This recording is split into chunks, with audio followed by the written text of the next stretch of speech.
La drag queen, c'est un reflet de la femme un peu, mais genre exagéré 100 fois plus. C'est un rôle, c'est un métier, c'est comme du théâtre. On rentre dans un personnage qu'on interprète au travail.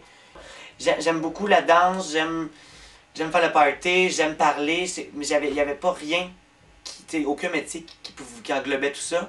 Mais la drag queen, ça englobe tout ça. Et j'avais un ami qui faisait du drag queen, qui en fait encore, Popeline justement. Puis là, Manette dit, je vais te maquiller, tu vas voir, je suis sûr que tu pourrais me ressembler, ça pourrait être drôle. Je fais comme, ah non, non, jamais je ferais ça, je serais pas capable.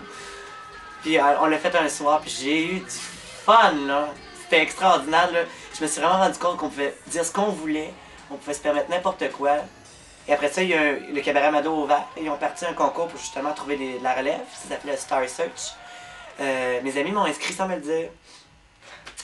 Ouais. Fait que je me suis ramassé à faire le concours, puis sans vraiment savoir pourquoi. J'ai gagné le concours. Puis depuis ce temps-là, j'ai travaillé, puis j'ai pogné la piqûre. Fait que j'ai fait ça depuis maintenant, ça va faire 5 ans, puis jamais je me l'arrêterai.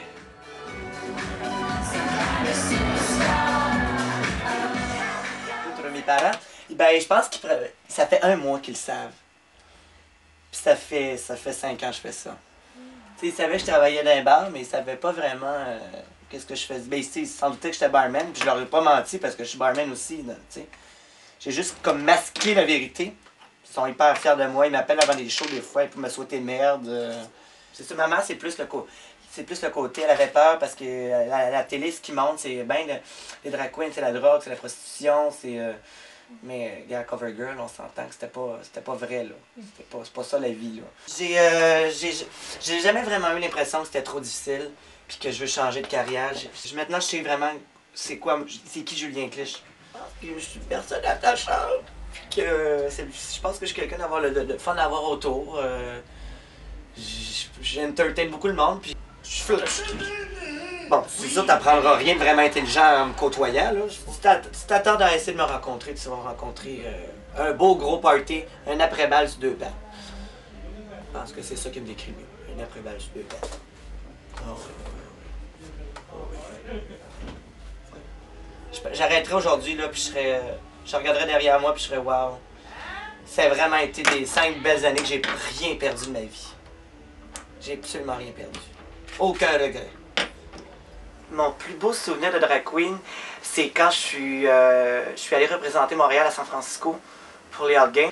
T'es comme, waouh, tu sais, fait pas longtemps que je fais ça, puis je représente ma ville à l'extérieur, dans un autre pays. C'est écœurant. C'est le plus beau souvenir, j'ai eu du fun, là. Je me suis senti très fier. C'est très, très fier. C'est un bel accomplissement. Il y en a qui vont passer leur carrière de drag queen à essayer, puis ils n'auront jamais la chance de faire ça. Je me suis senti très très privilégié. Le message que je veux transmettre, puis que je vais transmettre un jour, c'est aux gens là. Puis si vous m'écoutez, écoutez-moi là, vous autres. Écoutez-moi. Sortez de chez vous. Faites ce que vous voulez dans la vie. Foutez-vous de tout le monde. C'est sûr que quand tu réussis à faire ce que tu veux, puis t'as le guts de le faire, ben après ça, t'as l'impression comme l'expression dit « the sky is the limit », ben c'est vraiment ça.